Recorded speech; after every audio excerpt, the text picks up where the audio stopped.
आज हम बात कर रहे हैं इंटरमीडिएट बिहार बोर्ड अकाउंट के चैप्टर नंबर 3 के कुछ महत्वपूर्ण ऑब्जेक्टिव प्रश्न। ख्वाती अर्थ प्रकृति प्रभावित करने वाले कारक एवं मूल्यांकन विधियाँ के कुछ महत्वपूर्ण ऑब्जेक्टिव प्रश्न। इससे पहले का 2 चैप्टर का वीडियो अपलोड है, अगर अभी तक आपने नहीं देखा है तो जाके उसे देख लीजिए। तो चलिए बगैर देर किए हुए शुरू करते हैं हम आज का ये प्रश्न। तो यहाँ पर देख लीजिए, पहला नंबर प्रश्न जो है पूछा जा रहा है कि जो ख्वाती की गणना में भर्ती औसत विधि का प्रयोग किया जाता है जब लाभ असमान हो, लाभ बढ़ने की प्रवृत्ति हो, लाभ घटने की प्रवृत्ति हो, या बी या सी दोनों। तो सही आंसर आपको यहाँ पर एक का ऑप्शन नंबर डी हो जाएगा, बी या सी दोनों, यानी कि लाभ बढ़ने की प्रवृत्ति भी हो और लाभ घटने की प्रवृत्ति हो। खाते की गणना भर्ती औसत विधि का प्रयोग तब किया जाता है। इंटरमीडिएट अकाउंट के महत्वपूर्ण ऑब्जेक्टिव प्रश्न जो आपके परीक्षा के लिए काफ़ी महत्वपूर्ण सिद्ध हो सकता है। चलिए अगला नंबर प्रश्न जानते हैं। नंबर 2 नंबर प्रश्न पूछा गया है कि व्यवसाय की प्रसिद्धि के मौद्रिक मूल्य को कहते हैं ख्वाती, अधिलाभ, अधिशेष, असामान्य लाभ। तो सही आंसर 2 का आपको ऑप्शन नंबर ए यहाँ पर बिल्कुल सही हो जाएगा, ख्वाती। नंबर 3 प्रश्न को जानते हैं। नंबर 3 प्रश्न भी आपको महत्वपूर्ण प्रश्न है। नंबर 3 प्रश्न देख लीजिए, कहता है एक फर्म का औसत लाभ 60,000 रुपया विनियोजित पूंजी पर प्रत्यायाप्त की दर से 12.5% वार्षिक है। फर्म में कुल विनियोजित पूंजी का 4 लाख थी। अधिलाभ के 2 वर्ष की क्रय के आधार पर ख्वाती होगी। तो सही आंसर 3 का ऑप्शन नंबर यहाँ पर ए जो है बिल्कुल सही हो जाएगा, 20,000 हमारा सही आंसर हो जाएगा। 4 नंबर प्रश्न को जानते हैं। 4 नंबर प्रश्न महत्वपूर्ण प्रश्न है। ख्वाती है, अदृश्य संपत्ति है, अस्थायी संपत्ति है, दोनों है और इनमें से कोई भी नहीं है। तो सही आंसर आपको ऑप्शन नंबर सी जो है सही हो जाएगा, दोनों है।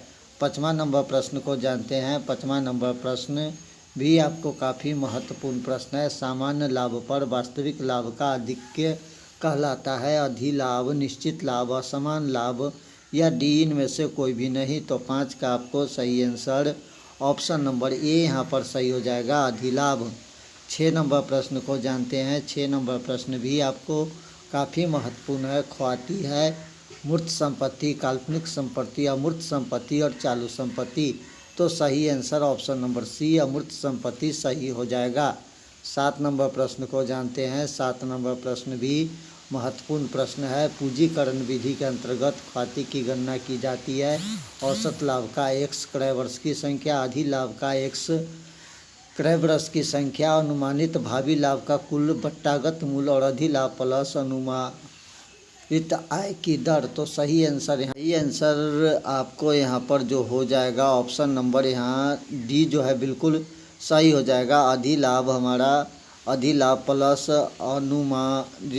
अनुमानित आय की दर सही आंसर हो जाएगा। 8 नंबर प्रश्न को जानते हैं। 8 नंबर प्रश्न कहता है एक साझेदार के फर्म में कुल विनियोजित पूंजी 1 लाख है और इसका औसत लाभ 25,000 है।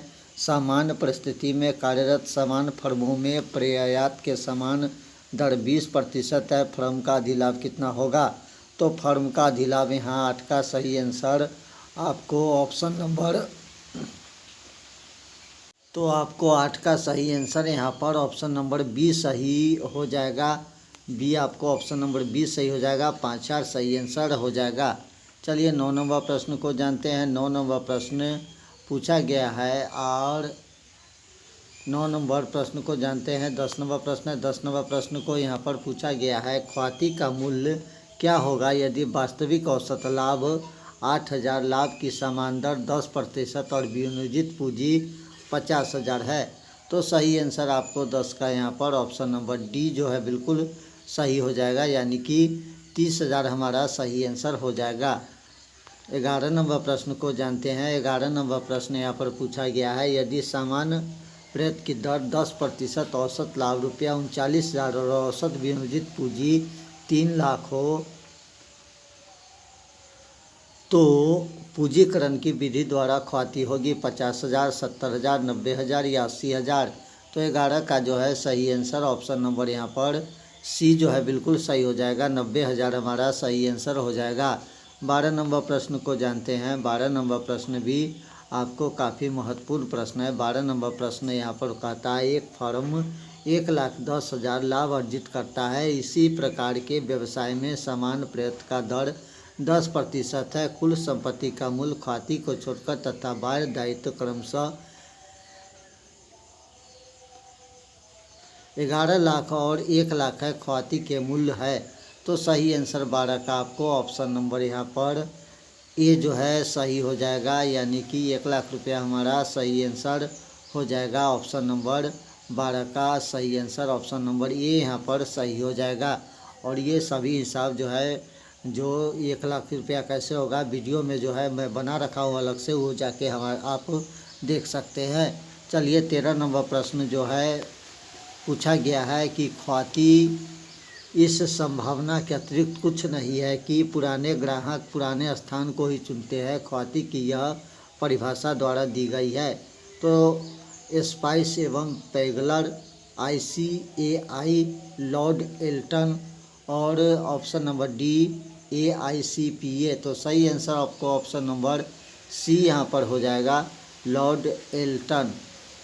14 नंबर प्रश्न को जानते हैं। 14 नंबर प्रश्न आपसे पूछा जा रहा है कि वास्तविक लाभ के समान लाभ पर अधिक को कहते हैं अधिलाभ, असमान लाभ, अस्थायी लाभ, पूंजी लाभ। तो 14 का जो है सही आंसर ऑप्शन नंबर ए यहाँ पर सही हो जाएगा। अधिलाभ हमारा सही आंसर हो जाएगा। 15 नंबर प्रश्न को जानते हैं। 15 नंबर प्रश्न है कि एक फर्म की पूंजी 40,000, पिछले 3 वर्ष के लाभों का औसत 9,000, उचित प्रयास की दर 10%, पूंजीकरण विधि द्वारा ख्याति की राशि होगी।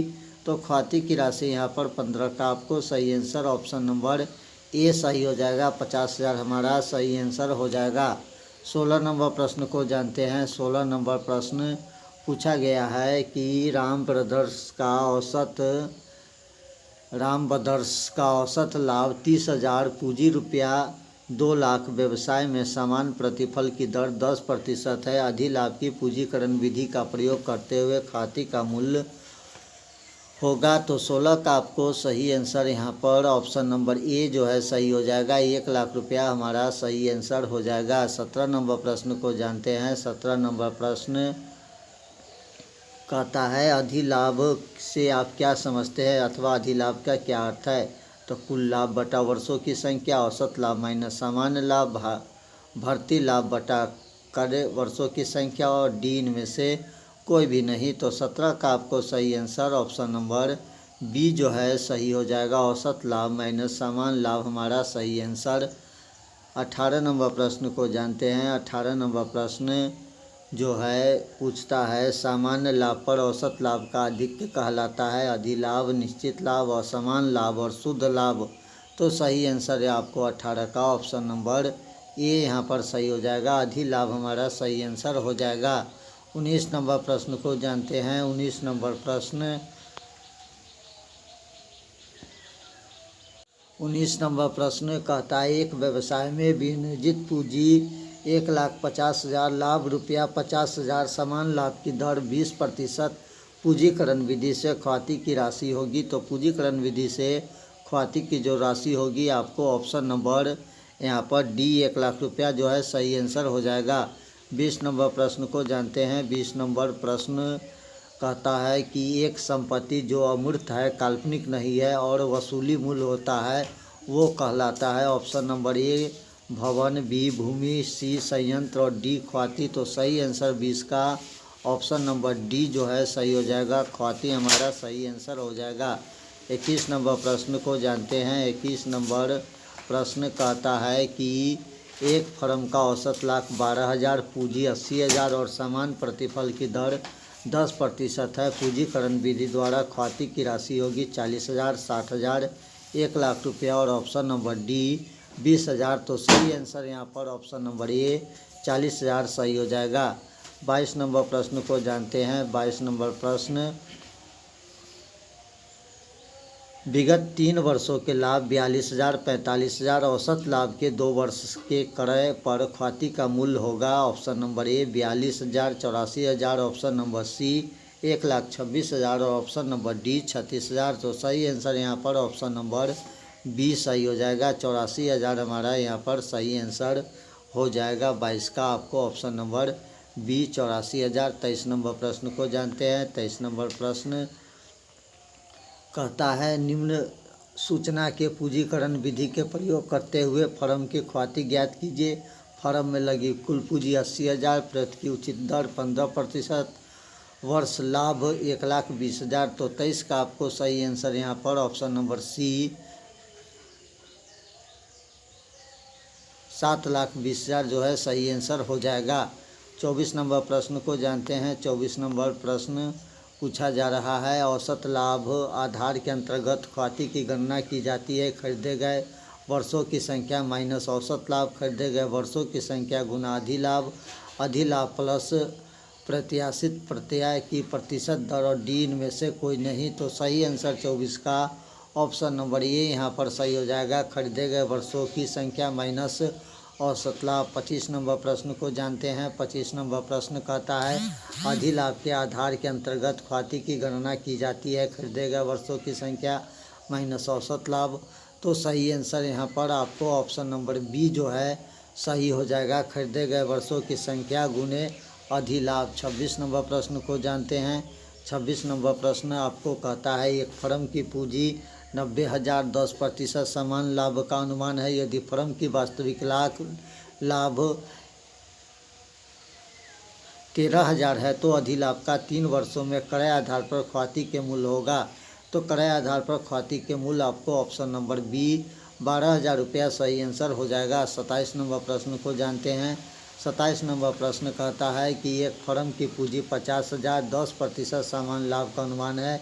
यदि फर्म का वास्तविक औसत लाभ 9,000 है, अधिलाभ 3 गुना पर ख्वाति की राशि होगी। तो 27 का आपको ऑप्शन नंबर यहाँ पर ए सही हो जाएगा। 12,000 हमारा सही आंसर हो जाएगा। 28 नंबर प्रश्न को जानते हैं। 28 नंबर प्रश्न पूछा जा रहा है पिछले 3 वर्ष का लाभ 6,000, 13,000, 8,000 है। औसत शुद्ध लाभ के 2 वर्षों पर क्रय की ख्वाति होगी 81,000, 27,000, 9,000 और ऑप्शन नंबर डी 18,000। सही आंसर ऑप्शन नंबर डी ही हो जाएगा। 18,000 हमारा सही आंसर। 28 का ऑप्शन नंबर डी 18,000 सही आंसर हो जाएगा। 29 नंबर प्रश्न को जानते हैं। 29 नंबर प्रश्न एक फर्म ने पिछले 3 वर्षों में शुद्ध लाभ निम्नवत कमाया। 2011 में 15,000, 2012 में 20,000, 2013 में 25,000। फर्म में विनियोजित पूंजी 1,00,000 है। लगी हुई पूंजी पर उचित प्रयत्न की दर से 15% है। 3 वर्ष में अर्जित औसत लाभ के 2 वर्ष के क्रय के आधार पर ख्वाति कितनी होगी। तो सही आंसर 29 का आपको ऑप्शन नंबर यहाँ पर बी जो है सही हो जाएगा। 10,000 सही आंसर हो जाएगा। अगला प्रश्न जानते हैं। 30 नंबर प्रश्न जानते हैं। 30 नंबर प्रश्न पूछा जा रहा है कि फर्म में विनियोजित पूंजी आपको 1,00,000 प्रति फल की समान दर 8%, पिछले 5 वर्षों का औसत लाभ 12,000 है और ख्वाति का मूल्य 3 वर्ष के अधिलाभ के क्रय पर है 10,000, 8,000, 12,000 और ऑप्शन नंबर डी 38 का 30 का 15,000। तो सही आंसर ऑप्शन नंबर सी यहाँ पर 30 का हो जाएगा। 12,000 सही आंसर हो जाएगा। 31 नंबर प्रश्न को जानते हैं। 31 नंबर प्रश्न कहता है एक फर्म की विनियोजित पूंजी 3,00,000 समान प्रयत्न की दर 10%, फर्म का औसत लाभ 41,000, 2,000 और समान हानि के बाद अधिलाभ के 5 गुना ख्वाति होगी 70,000, 65,000, 55,000। तो सही आंसर 31 का आपको तो 31 का सही आंसर ऑप्शन नंबर बी 65,000 रुपया सही आंसर यहाँ पर हो जाएगा। 32 नंबर प्रश्न को जानते हैं। 32 नंबर प्रश्न कहता है ख्वाति का मूल्य 5 वर्ष में औसत लाभ 4 वर्ष के क्रय पर है। यदि पिछले 5 वर्षों में लाभ 40,000, 50,000, 60, 50 तथा 60,000 है तो यहाँ पर सही आंसर आपको ऑप्शन नंबर ए जो है बिल्कुल सही हो जाएगा। 2,80,000 हमारा सही आंसर हो जाएगा। 2,08,000 हमारा सही आंसर हो जाएगा। 33 नंबर प्रश्न को जानते हैं। 33 नंबर प्रश्न, अधिलाभ विधि के अनुसार ख्याति के मूल्यांकन में कौन सी चरण प्रयुक्त नहीं होती है? तो सही आंसर आपको ऑप्शन नंबर जो है ये जो है बिल्कुल सही हो जाएगा, औसत लाभ का निर्धारण।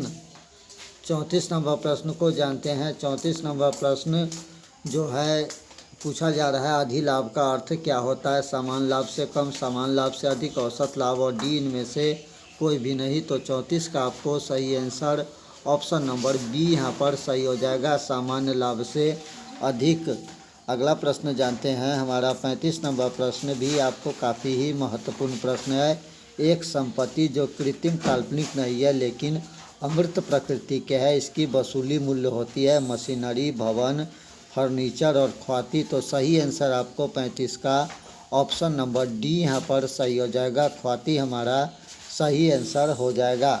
चलिए 36 नंबर प्रश्न को जानते हैं। 36 नंबर प्रश्न पूछा गया है, औसत लाभ की गणना में पूर्व वर्ष की हानि को घटाते हैं, जोड़ते हैं, घटाते हैं, कुछ नहीं करते हैं, 2 बार घटाते हैं। तो सही आंसर 36 का आपको ऑप्शन नंबर बी यहाँ पर सही हो जाएगा। 36 का सही आंसर ऑप्शन नंबर बी, घटाते हैं। 37 नंबर प्रश्न को जानते हैं। 37 नंबर प्रश्न पूछा गया है, ख्याति का मूल्य पिछले 5 वर्ष के औसत लाभ के 11/2 वर्ष के क्रय पर किया जाता है। फर्म के प्रथम 3 वर्ष में 20,000, 18,000, 9,000 लाभ कमाया और 2 वर्षों में 2,000 तथा 5,000 की हानि उठाई, ख्याति की राशि कितनी होगी? तो 37 का आपको सही आंसर ऑप्शन नंबर ए यहाँ पर सही हो जाएगा, 12,000 हमारा सही आंसर हो जाएगा। 38 नंबर प्रश्न जानते हैं। 38 नंबर प्रश्न कहता है, जब पुस्तकों में ख्याति न हो और खाता खोला जाए तो खाता को डेबिट किया जाएगा, साझेदार के पूंजी, ख्याति, रोकड़ और संचय। तो सही आंसर आपको 38 का ऑप्शन नंबर बी यहाँ पर सही हो जाएगा, ख्याति हमारा सही आंसर हो जाएगा। 39 नंबर प्रश्न जानते हैं। 39 नंबर प्रश्न, पिछले 3 वर्ष के औसत लाभ के दुगुने पर ख्याति का मूल्य क्या होगा यदि 3 वर्ष का औसत लाभ 4,000, 5,000 और 6,000 थे? तो सही आंसर 39 का ऑप्शन नंबर बी यहाँ पर सही हो जाएगा, 10,000 रुपये हमारा सही आंसर हो जाएगा। 40 नंबर प्रश्न को जानते हैं। 40 नंबर प्रश्न कहता है, व्यापार की प्रसिद्धि में मौद्रिक मूल्य कहलाता है अधिलाभ, असमान लाभ, अधिक के। तो सही आंसर आपको ऑप्शन नंबर डी जो है सही हो जाएगा, गुडविल हमारा सही आंसर हो जाएगा। 41 नंबर प्रश्न 41 नंबर प्रश्न को जानते हैं। एक व्यवसाय की विनियोजित पूंजी 1,50,000 है, लाभ 50,000 और समान लाभ की दर 20% है। पूंजीकरण विधि से ख्याति की राशि होगी। तो पूंजीकरण विधि से ख्याति की राशि ऑप्शन नंबर डी 1,00,000 रुपया हो जाएगा। तो ये था बिहार बोर्ड वर्ग 12 इंटरमीडिएट चैप्टर नंबर 3 के कुछ महत्वपूर्ण ऑब्जेक्टिव प्रश्न और उसके आंसर। मिलते हैं एक अगले वीडियो में, तब तक दीजिए इजाज़त। नमस्कार, जय हिंद।